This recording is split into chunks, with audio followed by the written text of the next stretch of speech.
Hi friends, welcome to Manyasri kitchen. ఇవాల్టి వీడియోలో నోటికి విందు మనసుకు పసందుగా బియ్యపు పిండి రొట్టెను ఎలా తయారు చేయాలో చూపించబోతున్నాను. ఈ రొట్టెకి ఒక్కో ప్రాంతంలో ఒక్కో పేరుందండి. మీ ప్రాంతంలో దీన్ని ఏమని పిలుస్తారో కామెంట్ రూపంలో మాకు తెలియచేయండి. టేస్టీగా కరకరలాడుతూ ఉండే ఈ రొట్టెని ఎలా తయారు చేయాలో వీడియోలోకి వెళ్ళి చూసేద్దాం రండి. దీనికోసం ముందుగా ఒక గిన్నె తీసుకొని దాంట్లో 2 గ్లాసులు వాటర్ పోసుకోవాలి. ఇదే గ్లాస్తో బియ్యం పిండిని కూడా తీసుకోవాలండి. ఇప్పుడు స్టవ్ వెలిగించుకొని ఈ వాటర్ని స్టవ్ పై పెట్టి మరిగించుకోవాలి. ఈ వాటర్లో ఇప్పుడు రుచికి సరిపడినంత సాల్ట్ వేసుకోవాలి. ఈ నీళ్లు కాస్త మరిగిన తర్వాత గ్లాసుడు బియ్యం పిండిని తీసుకొని ఇందులో వేసేసి బాగా కలుపుకోవాలి.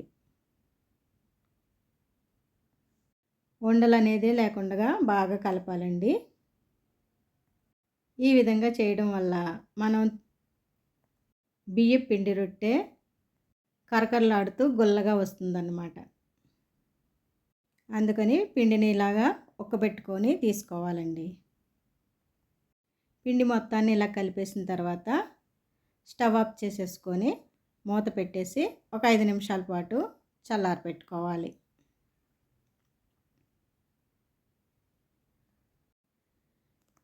ఈ విధంగా చల్లారిన ఈ పిండిలోకి మనం ముందుగా కట్ చేసి పెట్టుకున్న ఉల్లిపాయ, పచ్చిమిరపకాయలు, అల్లం ముక్క, కొత్తిమీర, కరివేపాకు, అలాగే కొబ్బరి తురుము తీసుకొని ఒక స్పూన్ కొబ్బరి తురుము అయితే సరిపోతుందండి. వీటన్నింటినీ ఇప్పుడు ఈ పిండిలో వేసేసుకొని కలుపుకోవాలి. వీటితో పాటుగా ఒక స్పూను కలోంజి, ఒక స్పూన్ జీలకర్ర, ఒక స్పూను నువ్వులు అన్నీ ఒక్కొక్క స్పూన్ చొప్పున తీసుకొని వీటిని కూడా ఇందులో వేసేసుకొని కలిపేసుకోవాలి. వీటితో పాటుగా ఒక అరగంట ముందుగా నానబెట్టుకున్న ఒక స్పూను శనగపప్పు, ఒక అరగంట ముందుగా నానబెట్టుకున్న ఒక స్పూను పెసరపప్పును కూడా ఇందులో వేసేసి బాగా కలిపేసుకోవాలి. వీడియోలో చూపిస్తున్న విధంగా మొత్తం అన్నీ ఈ విధంగా కలుపుకోవాలి. పసుపు, కారం లాంటివి నేను వేయలేదండి. కావాలంటే మీరు వేసుకోవచ్చు. నేను తీసుకున్న వీటిలో పచ్చిమిరపకాయల కారం సరిపోతుంది. ఇప్పుడు ఇందులో 2 స్పూన్ల పొడి బియ్యం పిండిని కూడా వేసుకోవాలి.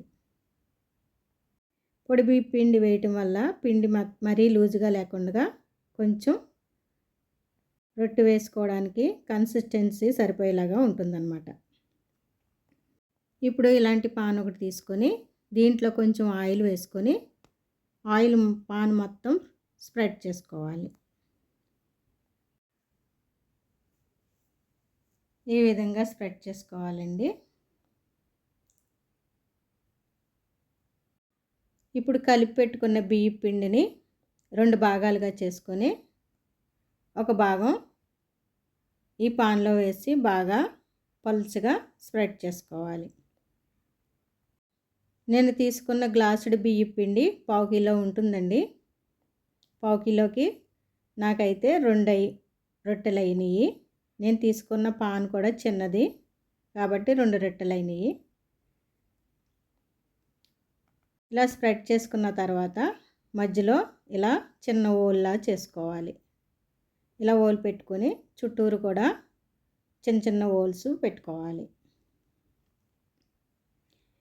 ఈ ఓల్స్ పెట్టుకొని వీటిలో ఆయిల్ వేసుకోవడం వల్ల రొట్టె అంతా చుట్టూరు ఆయిల్ స్ప్రెడ్ అయ్యి బాగా కాలుతుందన్నమాట. ఇప్పుడు స్టవ్ వెలిగించుకొని స్టవ్ పైన ఈ పాన్ పెట్టేసుకోవాలి. పాన్ పెట్టేసుకున్నాక మూత పెట్టి ఒక 5 నిమిషాల సేపు ఉడికించుకోవాలి. 5 నిమిషాల తర్వాత మూత తీసేసి మరి ఆయిల్ వేసుకొని చుట్టూరు రౌండ్గా పాన్ని ఏటవాలుగా పెట్టుకుంటూ ఒక్కొక్క పక్క ఒక్కొక్క నిమిషం పాటు అలాగా ఏటవాలుగా పెట్టుకుంటూ రొట్టెను కాల్చుకోవాలి. వీడియోలో చూపించిన విధంగా ఇలాగ అన్ని వైపులకు తిప్పుకుంటూ రొట్టెని కాల్చుకోవాలి. మధ్య మధ్యలో ఆయిల్ కూడా వేసుకుంటూ కాల్చుకోవాలండి. ఇలా రొట్టె గోల్డెన్ బ్రౌన్ కలర్ వచ్చేంత వరకు కాల్చుకుంటే సరిపోతుంది.